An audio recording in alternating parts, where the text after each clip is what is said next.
Donc oui, M. Tal, vous parlez effectivement de cette incompréhension finalement de l'État. Mais si, après 50 ans, toujours on n'a pas compris, enfin, il y a encore ce problème-là. Non, c'est pas ça. C'est pas qu'ils n'ont toujours pas compris. C'est que en 50 ans, on n'a pas les mêmes citoyens. Entre les citoyens qui ne comprenaient pas le concept d'État et qu'il fallait aller à l'école le temps de comprendre, et les citoyens des années 70, dont une partie a été à l'école, qui a été intégrée dans la fonction publique, et maintenant ceux qui ont été formés en 1980, bien formés et qui n'arrivaient pas à avoir du travail, et que donc une crise potentielle commençait à s'installer, qui a germé et qui nous a suivis jusqu'ici. Donc vous voyez, c'est un processus. Le Sénégalais qui ne comprenait pas l'État, le Sénégalais qui a été à l'école et qui comprend l'État et qui travaille dans l'État, donc et le Sénégalais qui a voulu comprendre l'État, qui comprend l'État, qui a été bien formé mais qui n'arrive pas à s'intégrer professionnellement et que donc qui commence à décrier l'État. Donc c'est là, voilà, on est allé de la rencontre, on se connaît maintenant, on discute et on se marie. Et maintenant, on est en divorce. C'est ce qui fait qu'on a tendance à croire que Senghor était mieux que Abdou Diouf, qui était mieux que Abdoulaye Wade, qui est meilleur que Macky Sall. Mais c'est qu'on n'a pas les mêmes citoyens. Aujourd'hui, le citoyen qu'on a, il est mûr, il comprend les mécanismes de l'État. Il est né dans l'État. Et que donc il est devenu citoyen conscient de ses droits, mais aussi qui connaît ses devoirs. Et tout ça, il les fait ou il ne les fait pas, ça c'est autre chose. Et tout ça pour dire quoi? Pour dire que finalement c'est ça qui pose finalement problème même au niveau économique. Non, mais au niveau économique c'est autre chose. Parce que puisque le Sénégal n'est pas le même, celui qui les gère aussi ne peut pas les gérer de la même manière. C'est que autant avant, il s'agissait de former des citoyens. Après, il s'agissait d'intégrer des citoyens qui sont formés parce que les leviers économiques étaient déjà là. Il y avait l'élevage qui marchait bien, il y avait l'agriculture qui marchait bien, il y avait la pêche qui marchait bien. Et le tourisme, parce que les gens venaient voir encore du Sénégal authentique. Mais au jour d'aujourd'hui, ces 4 secteurs primaires-là, il n'y en a pas un qui marche. Et puisque ces 4 secteurs ne marchent pas, et en plus, l'économie, les dynamiques économiques aujourd'hui, on parle d'autre chose. On parle de l'économie numérique, mais le Sénégal ne trouve pas son compte dans l'économie numérique. On parle d'industrialisation du secteur privé, mais le Sénégalais ne trouve pas son compte dans le secteur privé. La fonction publique, mais elle est saturée. Et ce qui fait que le Sénégal est à la fois surinstruit et sous-instruit. Surinstruit parce que le peu de Sénégalais qui arrivent à terme de leur formation à avoir leur diplôme ne s'intègrent pas professionnellement. Et sous-instruit parce que plus de 40% de la population n'arrive pas à terme de son projet éducatif.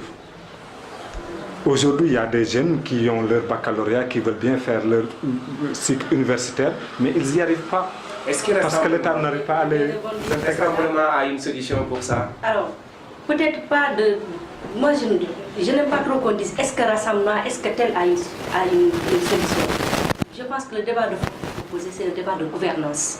Aujourd'hui, on est face à la faillite de l'État et des différents pouvoirs, qu'ils soient religieux, familiaux ou tout simplement. Ce qui se passe, c'est qu'aujourd'hui, il faudrait repenser notre modèle sociétal à tous les niveaux. Comment on éduque nos enfants? Parce que le citoyen, c'est d'abord l'enfant d'une famille, l'enfant d'une communauté.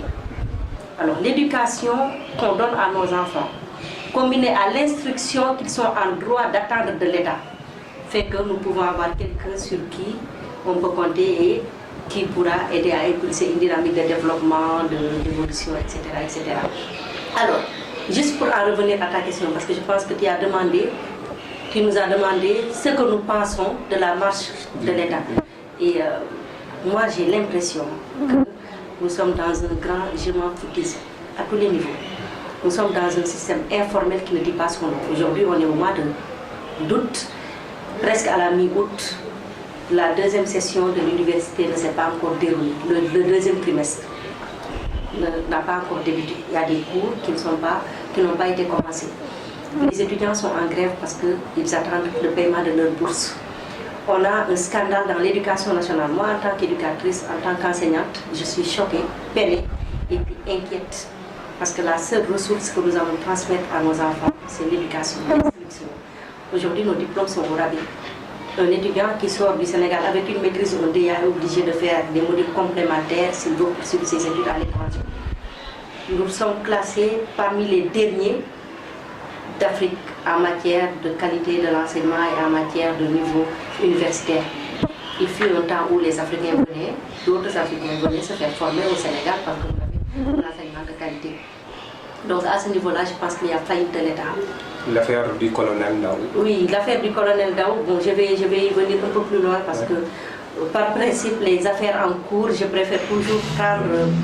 C'était dans l'énumération des problèmes. Des problèmes de l'État. Nous avons un problème au niveau de l'éducation. Pour moi, c'est un problème très... pour moi, le plus important et le plus immédiat, c'est ce problème de l'éducation et de gestion de nos diplômés et de gestion aussi de ces jeunes-là qui n'ont plus confiance au système éducatif, qui n'ont plus confiance au système de valeurs familiales et religieuses et qui se réfugient finalement dans des sectes, qui se réfugient finalement dans des addictions. Alors pour moi, c'est la faillite du système éducatif qui est le reflet de la faillite de notre modèle sociétal en général. La deuxième affaire qui me peine, c'est que nous avons signé énormément de conventions avec les pays étrangers, principalement le pays qui est notre destination préférée, la France. Aujourd'hui, nous avons des étudiants sénégalais qui sont diplômés, à qui on refuse le renouvellement du titre de séjour, qui ont l'obligation de rentrer chez nous. Mais il n'y a aucun système pour accueillir ces gens qui rentrent. En étant en Europe, ils font des études, ils font des petits boulots, ils sont des soutiens familiaux. Quand l'État signe des conventions pour mériter quelques subventions, il faudrait que l'État soit responsable et conséquent pour faciliter la réinsertion de ces Sénégalais qui rentrent. Ça, c'est un deuxième problème. Le troisième problème qui me concerne au premier chef, c'est le problème de la gestion de la question genre au Sénégal. Et ça va nous faire entrer de plein pied dans le débat religieux et politique. Parce qu'on ne peut pas dire qu'on a une loi sur la parité, qui est une loi finalement, moi, qui me gêne parce qu'elle jette l'opprobre sur la qualité et le professionnalisme des femmes sénégalaises. Nous avons des diplômes qui ne sont pas au rabais. Nous avons une expérience professionnelle que nous avons acquise sur le terrain en ayant un background de maman et de femme au foyer parce qu'en plus d'être au bureau, on rentre dans nos foyers, on gère le quotidien. Donc si on a un poste, il faudrait que ce poste-là soit admis comme mérité. D'accord? Donc vous me direz que voilà, c'est sur des postes électifs. Mais je pense qu'il faut mettre la femme qu'il faut à la place qu'il faut. Juste conclure sur ça. Alors si l'État a le toupet de créer une loi sur la parité, il faut qu'il ait le courage de faire respecter cette loi, quel que soit l'endroit où ça se passe. Ça c'est un problème. Le dernier problème, c'est sur l'éducation des filles. Et sur les mariages précoces, sur les mutilations génitales. L'État sénégalais a signé des conventions de protection de la jeune fille sénégalaise. Et on a un objectif du millénaire pour le développement à atteindre pour 2015. Il faut qu'il y ait autant de filles scolarisées que de garçons scolarisés, alphabétisés, pas scolarisés, alphabétisés. Aujourd'hui, je pense que nous sommes loin du calcul. Parce que tout simplement, il y a une faillite de l'État. Et cette faillite de l'État est une faillite systémique. Ce n'est pas une question de Macky Sall, de Abdoulaye Wade, c'est le système qui est en faillite. Parce que Pape a parlé de problème d'adaptabilité de nos structures. Il faudrait qu'on ait la possibilité d'aller chercher ailleurs quelque chose qui marche, mais de coller cette chose qui marche à nos réalités sociologiques. Voilà. Mais moi, je vais quand même revenir, parce que vous allez vous rendre compte, et les internautes vont se rendre compte, que chaque phrase prononcée, chez vous, c'est un débat. Les femmes, l'éducation, c'est un débat qui peut être... Donc, on ne pourra pas tout parler. Mais par contre, moi, je vais indexer une chose qui peut-être... Je vais demander votre solution. C'est la question religieuse, l'éducation, on a parlé. Parce que vous parlez effectivement de beaucoup de choses qui sont là, qui posent problème finalement. Et moi, je me rends compte qu'aujourd'hui, avec toutes ces valeurs-là qu'on parle du Sénégal, avec la religion qui a quand même un poids, ces problèmes-là peut-être pourraient être réglés si on revient à la religion. Mais malheureusement, je me rends compte qu'on parle beaucoup de religion. Les gens sont encore à fond dans les radios, dans les télévisions. On en parle, on prie. Dans chaque quartier limite, il y a 50 mosquées. Ça ne me gêne pas. Mais je veux dire, avec tout ça, on voit qu'il y a une éducation. Et plus, quand même, il y a une avancée au niveau de l'école. Donc, il y a l'école qui est là, encore présente, même s'il fait des bons. Il y a la question des yeux qui est là. Mais avec tous ces presque solutions, on n'arrive pas à régler nos questions. Une fraude dans l'éducation, problème de colonel, tout ça. Mais où se trouve le problème si vous l'avez analysé? Où se trouve le problème? Moi j'ai un souci là. Pourquoi vous parlez de religion quand c'est un problème d'éthique? Oui, mais là, moi, effectivement, c'est ça. Parce que penser... quand on parle de religion, la religion, c'est aussi l'éthique, finalement. Pour moi, la religion, c'est aussi l'éthique. Mais attends, oui. Juste pour rebondir sur ça, très rapidement. Là, moi, je pense que tout à l'heure, dans l'analyse, on a dit que le problème des Sénégalais, c'est le problème de la faillite des systèmes traditionnels qui nous rassuraient. Et finalement, quand je pense que nous ne sommes pas le seul pays qui, après la faillite de l'État et des familles, les gens se sont retrouvés dans des sectes où des gourous ont presque, se sont accaparés des jeunes pour en faire des milices, pour en faire des gens dévolus à leurs propres intérêts. Alors ce qui se passe au Sénégal, c'est que nous avons une énorme confusion entre les pouvoirs. Le pouvoir religieux est un pouvoir spirituel et le pouvoir politique, économique, etc. est un pouvoir temporel. Le jour où on arrivera à faire une gestion manichéenne de ces deux pouvoirs en disant que le spirituel gère le spirituel, la religion relève du domaine du privé. D'accord? Après que les chefs religieux, en tant que citoyens, se mettent à contribution pour impulser ou inculquer des valeurs, ou aider à inculquer des valeurs, ça c'est un devoir citoyen qui doit être fait par les marabouts ou les autres tenants de Dara. L'autre affaire, c'est que quelque part, il y a une énorme mafia, ça il faut oser le dire. Il y a une mafia qui, sous le couvert de l'habit religieux, qu'il soit musulman, catholique ou autre, ou même tout simplement coutumier, parce que de plus en plus il y a un troisième pouvoir religieux au Sénégal que les gens semblent ignorer, mais qui est aussi omniprésent que celui des marabouts et du clergé. C'est le pouvoir des occultistes ou le pouvoir des gens qui sont dans la troisième religion du Sénégal, qui est l'animisme. Donc il y a cette gestion des différents pouvoirs religieux qui interagissent, qui fait que, moi je pense qu'il faut qu'on soit sérieux dans le débat et qu'on arrête de penser que les religieux vont régler nos problèmes. Ils ont leurs propres problèmes qu'ils sont en train de régler. Aujourd'hui, c'est le pouvoir dans le pouvoir, je suis désolée. Ok, Pape, est-ce qu'il y a peut-être une solution par rapport à tout ça? Il y a un problème aujourd'hui, les diagnostics sont là. On peut regarder les garçons, ce qu'on a peut-être dit ici, ça a été peut-être dit, mais on n'arrive pas encore à trouver une solution. Bien sûr. Pourquoi? Il y a toujours une solution, parce que tout ce qui nous arrive, il n'y a pas de fatalité, Buzz. Il n'y a vraiment pas de fatalité. Maintenant, il faut avoir l'audace de faire le bon diagnostic. Et le bon diagnostic, c'est-à-dire qu'il ne faut pas s'adresser à n'importe qui. Il ne s'agit pas d'aller voir des agences à l'extérieur ou bien de former des groupes qui vont faire le diagnostic. Non. Ce qu'il convient de voir en face, c'est comme elle le dit tantôt, la faillite des systèmes traditionnels d'éducation. Quand l'État est arrivé, on est passé d'une socialisation à une scolarisation. La socialisation, c'est là où on transmet à l'enfant des valeurs. On l'apprend à être adulte. On le guide du pas de l'enfance à l'âge adulte, en passant par les rites d'initiation jusqu'à son intégration professionnelle. Et le jour où il va prendre une femme et fonder une famille. Et le plus souvent même, son intégration professionnelle passe par la prise en main de l'atelier de son père, ou bien en tout cas créer un autre atelier dans le métier de son père. Aujourd'hui, on ne le voit plus. Le fils du cordonnier, aujourd'hui, il va s'acheter des Nike. C'est la faute à qui? À son père? À l'État sénégalais? À lui-même? Non, c'est systémique. C'est le système qui nous a désorientés, et qui fait qu'aujourd'hui nous sommes comme une feuille morte à la grève du vent missionnaire qui nous emporte sans nous dire la destination finale. Le système, moi j'aimerais bien comprendre. Le système, c'est à la fois tout le monde et personne. Bien sûr. C'est ça l'ambivalence. Donc ce qu'il convient de dire, c'est qu'il faut qu'on en revienne aux valeurs. Et comme tu l'as dit tout à l'heure, c'est-à-dire qu'il ne s'agit pas d'aller se réfugier derrière la religion parce qu'on est en désespoir. La religion, ce n'est pas quelque chose qu'on prend quand on n'a plus de solution. Non. La religion doit normalement venir accompagner un système basé sur l'espoir, justement. Elle est même devenue un problème au Sénégal aujourd'hui. Voilà. Donc le diagnostic qu'il convient de faire, c'est de repenser le système éducatif.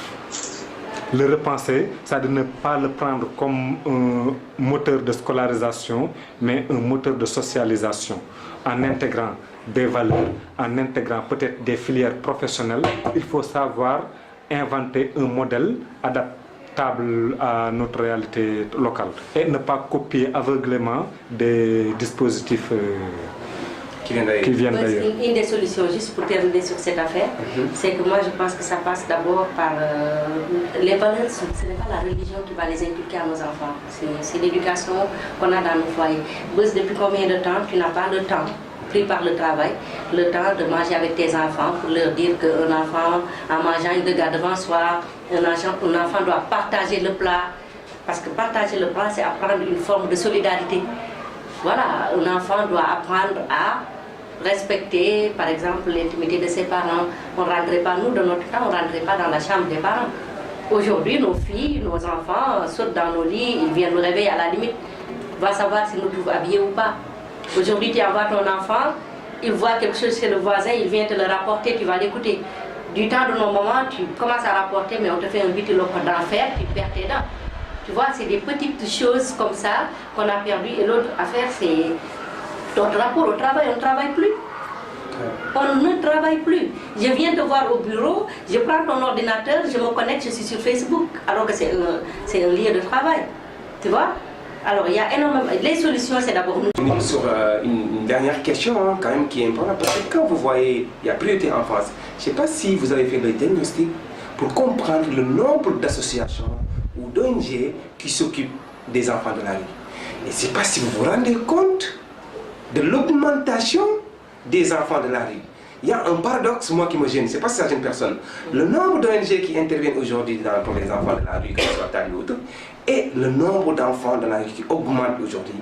J'ai envie de pleurer, j'ai envie de dire, mais arrêtez les ONG, arrêtez les associations. C'est quoi le problème, Pape? C'est quoi? Est-ce qu'on fait semblant d'aider finalement? Vous voyez, Buzz, il faut regarder le monde tel qu'il est, pas tel qu'on te le dit. C'est pas parce qu'il y a beaucoup d'associations qui militent pour l'enfant que la situation de l'enfant va s'améliorer. C'est pas parce qu'il y a beaucoup de milliards qu'on injecte dans des pays qui viennent de subir des catastrophes que les conséquences de ces catastrophes vont diminuer. Non, ça, le problème, il est ailleurs. Il politise le problème.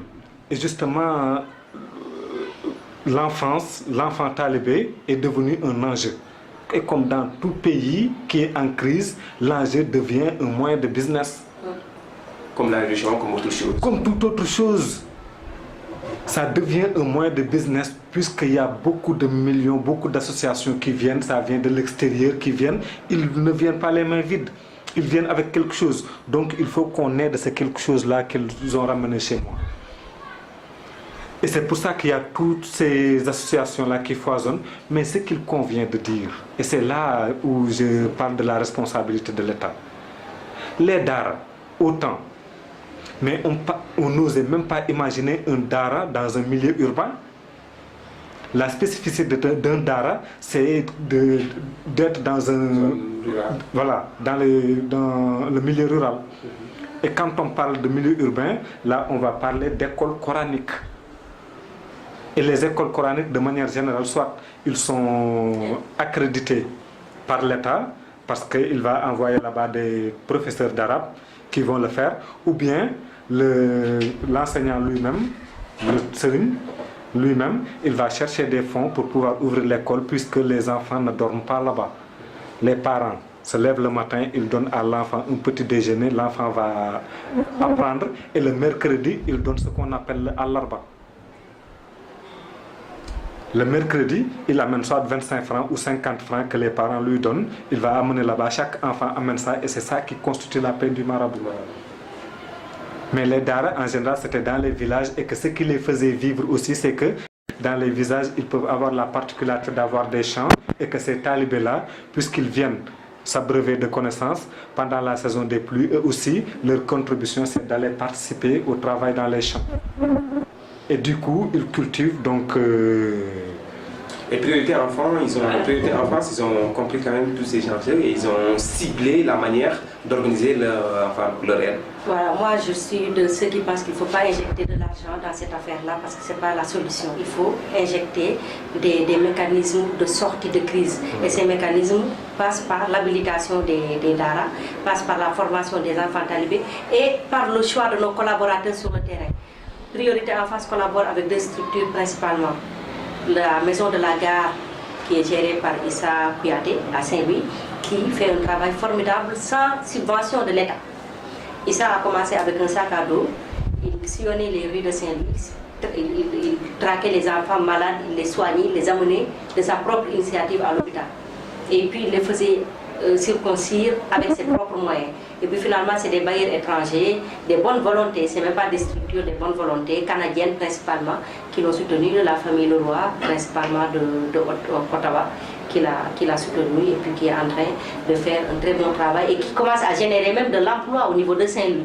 Et puis la structure de Mme Amina Sombay, qui est écrivain, qui est éducatrice, qui est une femme formidable, une femme de cœur et de tête, qui a créé la Mère Rue, qui est une maison de réinsertion pour les enfants de la rue et les enfants dans la rue. Et puis qui scolarise des enfants, qui leur fait même établir des extraits de naissance pour pouvoir les scolariser. Ça, ce sont nos partenaires. Et au niveau du Fouta, nos partenaires sont des Dara, sont des marabouts qui sont dévolus à l'éducation religieuse et sociale des enfants. Et puis nous allons sur le terrain les aider. On n'a jamais donné d'enveloppe d'argent jusqu'ici. On a eu la chance de pouvoir compter sur la diligence de l'ancien directeur de la SAED, Mahmoud Dem, qui nous a offert du riz, qui nous a donné les moyens d'aller sur le terrain pour aider ces populations. Et puis des amis, des anciens de l'Université de Saint-Louis, des collègues. Et puis nous, on ramasse tout ce qui est vêtements au niveau de la France. Et puis on vient avec pour doter nos daras. Et puis parfois on prend de notre propre argent aussi. Principalement notre propre argent pour aller aider. Et puis ce que j'aime le plus dans ce travail, c'est qu'on n'a pas besoin d'être accompagné sur le terrain par des journalistes parce que c'est un travail qui se fait la main sur le cœur. Et puis c'est un travail que je considère comme étant un travail plus valorisant que le travail pour lequel je suis payée en France. Ça va être la fin, effectivement, on a abordé beaucoup de questions et ça va être la fin.